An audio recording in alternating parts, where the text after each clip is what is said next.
particularly with reference to the role of the United Nations. As regards to our great initiative, TIPS, the Tagore Institute of Peace Institute, I would like to leave it to my more competent friend, Prof. and the Vice-Chancellor, Professor SURANJAN, to speak on TIPS. Even on the subject of the UN and the peace, it is daring on my part to speak in front of Ambassador KRISHNAN, but still I will try.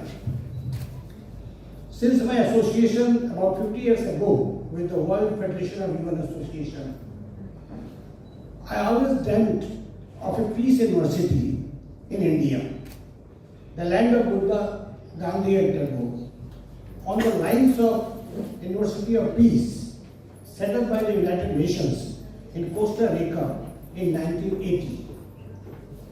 There are several peace universities in Europe, but none in Asia. When I realized that the idea of establishing a peace university is beyond my means, and moreover, I was aging. I am now nearing 80. I took up this venture. Rather, I'll call it adventure to launch a peace institute. The support from all of you is greatly encouraging. University of Peace, set up by the UN, has 196 students.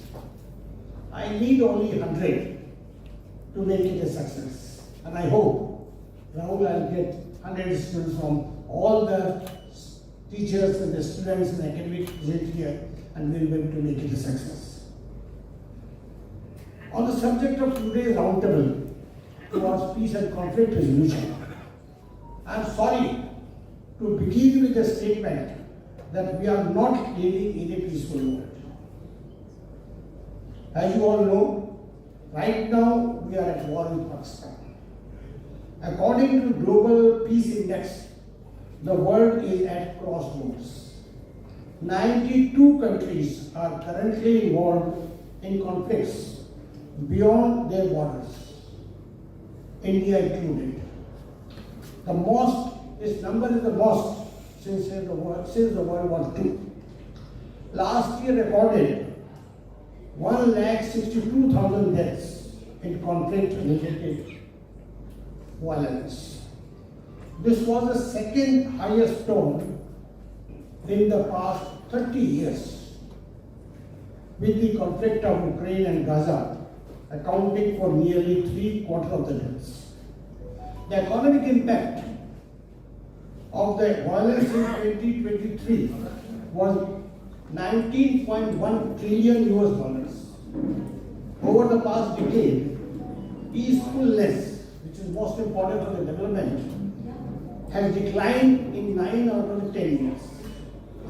Admittedly, the United Nations has not been successful in achieving its foremost objective of maintaining international peace and security. Since 1945, the year the UN was established, more than 100 major conflicts have taken place around the world, leaving 200 million dead. The UN was rendered powerless to deal with many of these wars because of the vetoes. 279 of them cast in the UN Security Council during its first 40 years. The world has changed beyond recognition, we all know that. Since 1945, the Security Council sits at the pinnacle of the global power structure. Within the Security Council, the permanent members exercise extraordinary powers, though through their right to veto. Besides, this is the only organ of the United Nations that has a teeth. It implies that even if 192 members of the total 193 member states of the United Nations were to propose a resolution and it is negated by one permanent member, the resolution is not carried. It shows that the United Nations is neither democratic nor representative. 2 decades after the World War, the world was taking a new shape. Wide-ranging changes had taken place in international relations.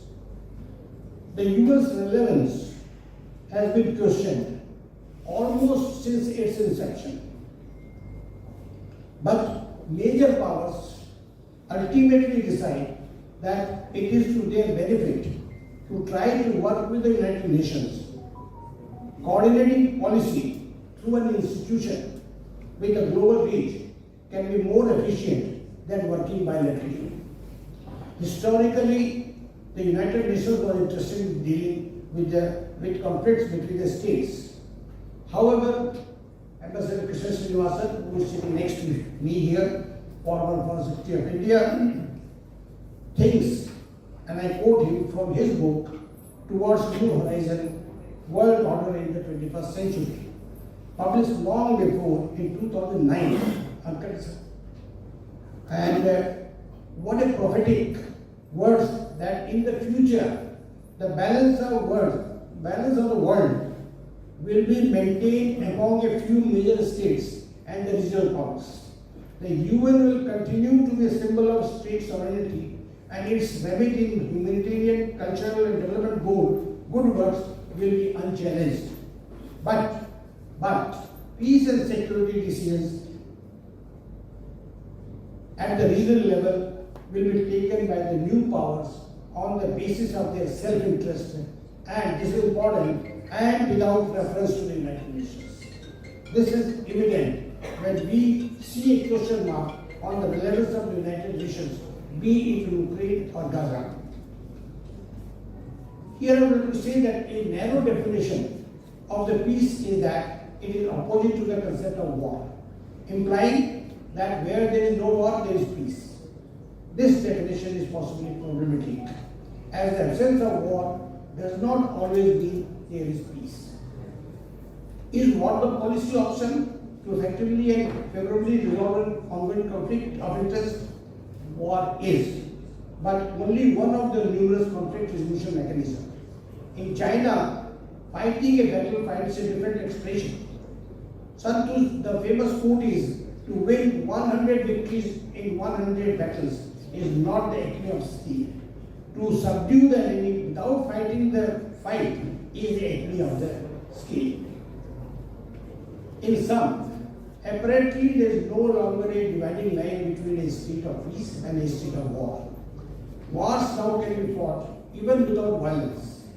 Orwell's quote in 94 is this: war is peace also implies peace is war.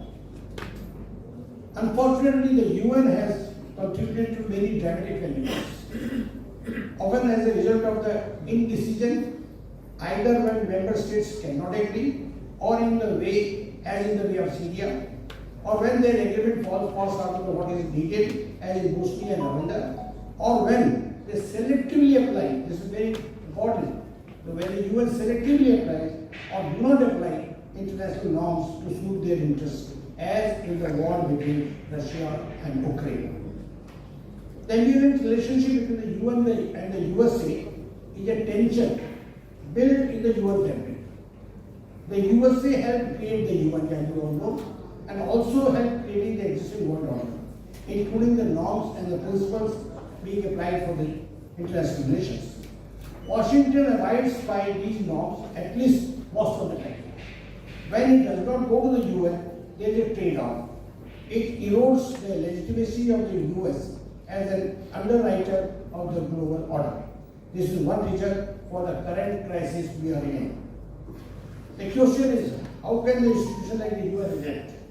Here comes the role of the peace studies or an education in peace. People and countries have very little say.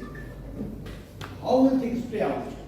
Especially when authoritarianism is taking hold in many parts of the world and the people do not trust their own governments to represent them or to deliver for them. Friends, the motto of the United Nations Peace University is, if you want peace, work for peace.